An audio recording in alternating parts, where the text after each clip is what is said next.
Liliana Pascual y hablaremos de la cultura totonaca en Tajín. Mi nombre es Antonio Aguirre y somos el equipo 6. También tuvieron presencia al norte del actual estado de Puebla.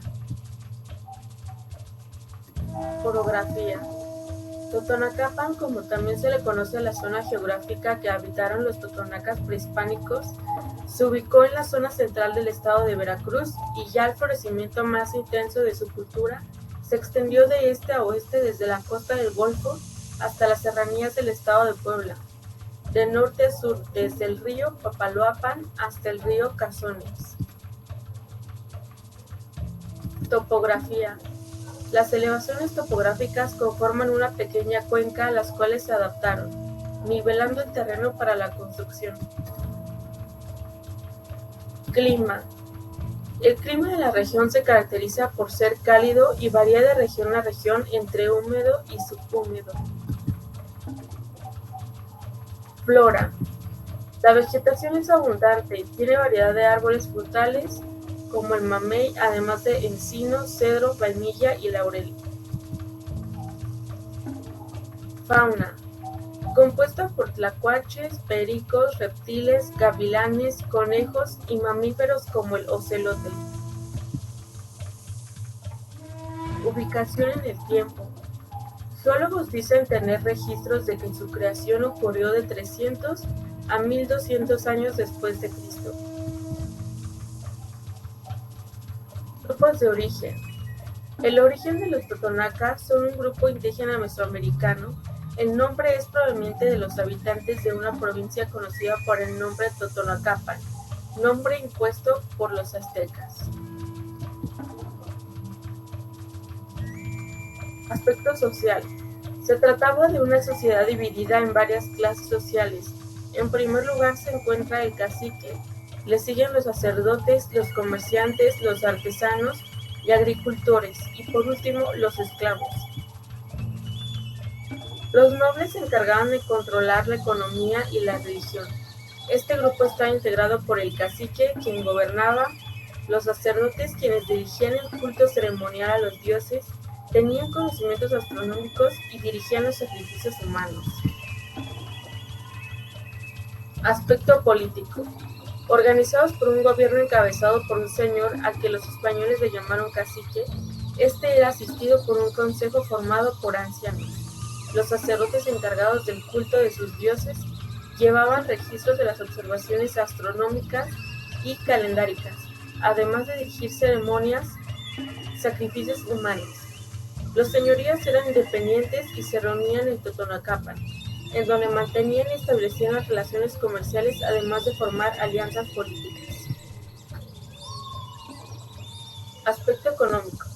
Debido a la riqueza y fertilidad de las tierras habitadas por la cultura totonaca, la agricultura fue parte fundamental de su motor económico, que se complementaba con el intercambio de artesanías y otros productos con pueblos vecinos.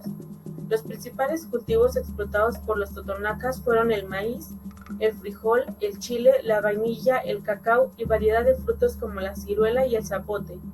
La caza y la pesca también formaron parte de su economía. La alimentación de la cultura totonaca incluía cereales como el maíz y carnes obtenidas de la caza del jabalí, el pavo silvestre y la pesca de variedades de peces y mariscos.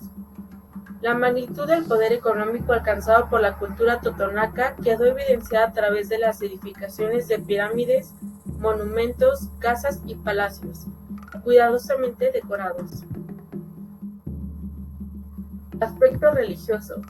Los totonacas, como todas las civilizaciones de Mesoamérica, eran politeístas. El dios más importante era identificado como el sol, a quien se le ofrecían algunos sacrificios humanos. Junto a él se encontraba su esposa, la diosa del maíz, quien era obsequiada con sacrificios de animales. Otra deidad importante era el dios del trueno. Los totonacas también incorporaron a su panteón algunos dioses comunes a las de otras civilizaciones de Mesoamérica. Entre ellos se encontraba Tlaloc, Quetzalcóatl y Xochipilli. Cerámica. Existieron diversos usos de la cerámica en la cultura totonaca, utilitarios y rituales. vinculados a los distintos espacios de la vivienda indígena, el solar, la cocina y los espacios rituales. Lítica. Para los adoratorios consistía de cuentas de jade, agujas de coral, orejeras de conchas, dijes en forma de caracol, de hueso, oros o colmillos de concha, fragmentos de huesos de ave y discos de jadeíta y hueso. En cambio, cuando son edificios, se acostumbraba a ofrecer vasijas, figurillas, malacates, tiestos cerámicos, navajas de obsidiana y lítica. Pintura. Se ha señalado que en el Tajín se recibieron las técnicas y estilos de Teotihuacán, además de identificar una temática similar y algunos signos identificados en la pintura de ambos sitios. Los artistas del Tajín le añadieron un estilo propio marcado en la presencia de glifos mayas como elementos decorativos en la iconografía de los murales del Tajín. Escultura. Se trata de esculturas fabricadas en piedra dura que incorporan el estilo artístico de la cultura del Tajín, los entrelaces y el sistema de signos utilizados por tan antiguo. Artes menores. La fundición a la cera perdida es una compleja técnica metalúrgica que permite gran libertad en el diseño de las formas que se quieren crear. Fue utilizada en el mundo prehispánico para crear objetos principalmente ornamentales. En los tiempos prehispánicos se utilizaron cobre puro o aliado con estaño, arsénico o plomo, y el oro y sus aleaciones. Se necesitan moldes que reciban el metal y en los cuales se solidifica en una forma deseada. Los moldes pueden ser elaborados de diferentes materiales, como por ejemplo piedra, arcilla, arena, y constar de una o varias partes. Cestería.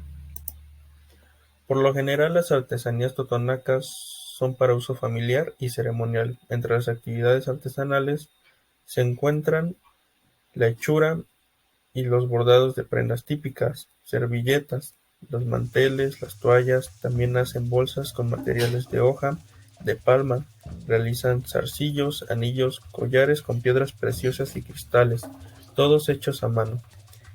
Otras actividades artesanales es el libanar en el telar de la cintura y hacer máscaras plasmando sus rostros en papel de estraza.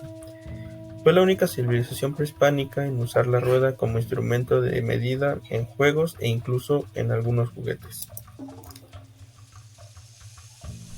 Aspecto científico. El Tajín se caracterizó por su interés en la astronomía y en su habilidad para las matemáticas y el cálculo del tiempo.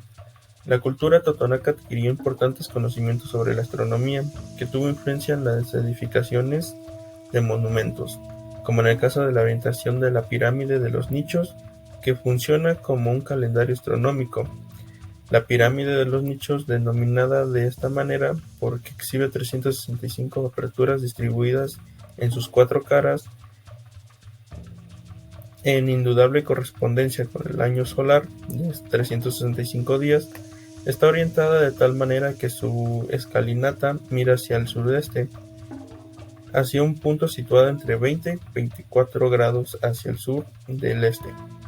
Esta dirección señala muy aproximadamente el orto solar en el solsticio de invierno en el hemisferio norte. La pirámide de los nichos posee 7 niveles o plataformas. Estos 7 niveles podrían corresponderse con los 7 días de la semana que obedecen a la participación del mes lunar. En la arqueoastronomía, con la colaboración del arqueastrónomo Estanislao, inició una serie de mediciones astronómicas en el Cerro de los Mantenimientos, ubicado en el oriente del sitio. Dichos estudios se realizaron para corroborar si el Tajín fue construido con una planeación orientada de manera astronómica y en relación con el paisaje. Al comprobar alineaciones exactas en la construcción de la pirámide principal del sitio respecto al Cerro de los Mantenimientos, comenzaron las observaciones de cómo se refleja la luz solar en el edificio en distintas fechas del año. Se comprobó que la luz va caminando por los extremos del paisaje, se posiciona detrás del edificio y en una hora exacta, cuando el sol empieza a salir justo arriba del Cerro de los Mantenimientos, La luz comienza a iluminar la pirámide de manera controlada. Desde su séptimo cuerpo, que es el más alto, cada minuto irradia un nuevo cuerpo hasta llegar a la base y tocar tierra, quedando todo el edificio bañado de luz, mientras que el resto de las edificaciones del conjunto arquitectónico permanecen en penumbra. Este proceso se desarrolla en 7 minutos. Arquitectura. Fue la principal ciudad clásica y posclásica de la costa del Golfo de México, cercana a la actual ciudad de Veracruz. Ocupa una extensa superficie de terreno ondulado sobre la que fueron delimitados numerosos grupos de construcciones sin un orden aparente. El centro ceremonial y cívico del Tajín se construyó sobre 3 niveles, aprovechando una superficie llana de terreno y una colina, y por el este y el sureste queda rodeada por 2 arroyos.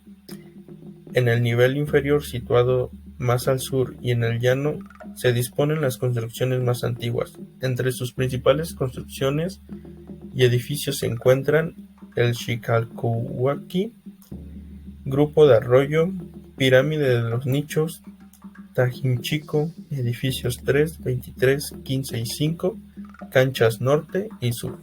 Los habitantes del Tajín llegaron a desarrollar una arquitectura con elementos propios y únicos, una original escultura en piedra en la que sobresalen curiosas palmas, hachas y yugos, en basalto o en andesita. Urbanismo. Su centro urbano estaba conformado por un conjunto de monumentales pirámides, juegos de pelota y palacios que ocuparon el 10% de la superficie. En este centro urbano se llevaban a cabo grandes rituales y otros acontecimientos colectivos. Entre las características urbanas del Tajín se encuentran las plazas rodeadas por pirámides y las canchas de juego de pelota, en forma de I, delimitadas por 2 edificios gemelos alargados y un tercero llamado cabezal. En su arquitectura hay elementos de tradición teotihuacana como el talud y el tablero. Entre los elementos característicos del estilo de Tajín se encuentran las cornisas sobre los tableros decorados con nichos. La traza urbana es totalmente helicoide y crece de manera exponencial y se adapta a la orografía del sitio. La estructuración está por niveles, puesto que el Tajín se encuentra en un terreno ondulado. Tiene varios espacios con orientaciones preferencial. Los edificios que se orientan a 20 grados al noreste se encuentran en el sur. Los que se orientan 45 grados al noreste se encuentran en el norte, la antigua ciudad. El terreno se inicia con un pequeño valle ascendido paulatinamente hacia el norte, estando limitado por sus lados este y oeste por grandes cañadas, formando la topografía una cuenca o depresión con lomeríos y una gran planicie al sur. Sistemas constructivos. Los materiales empleados en la construcción son los propios de la región: mampostería de arena, conchas marinas, maderas y piedra para recubrir los edificios, pero su forma y su colocación sobre la estructura anterior recuerdan a los cánones mayas.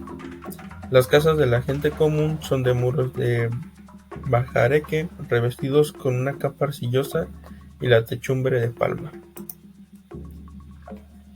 Según las últimas investigaciones, la pirámide de los nichos fue construida durante una sola fase. Las recientes exploraciones demostraron que los taludes de los diferentes cuerpos arrancan todos de un solo nivel, de tal manera que resultan grandes muros de contención que dan solidez extraordinaria al edificio. Los nichos de la pirámide exterior están construidos de la siguiente forma: sobre un muro en talud revestido de piedra se levanta un paramento vertical, también revestido de piedra, que constituye el fondo del nicho. Pequeños apoyos de piedra superpuestas van formando resaltes hasta llegar a las dimensiones del claro que forman el mismo nicho. Sostienen enormes losas que aparecen como labradas. Detalle de los nichos: una de las series de edificios como el 15, el 12 y el 5 solo llevan nichos en el último cuerpo del basamento. y se conectan entre sí por un largo talud. Sin embargo, la forma y el tamaño de los nichos varían bastante. En este caso, los apoyos de las grandes lajas que forman las cornisas de los nichos son columnitas. El nicho formado así tiene en el fondo el caracol cortado asociado a Quetzalcóatl. Este edificio es anterior a la pirámide de los nichos. Novedosas y poco característica de la construcción de una enorme Xicalcuolqui greca escalonada, se combina así el estilo arquitectónico con la devoción hacia Quetzalcóatl, algo semejante que se encuentra en Tónica, un monumental Xicalcuolqui en uno de los principales muros de contención del sitio arqueológico. Esta estructura demuestra un mejor manejo de la piedra con sillares de cortes rectos y de un mayor tamaño. Finalizando así la cultura totonaca, el Tajín.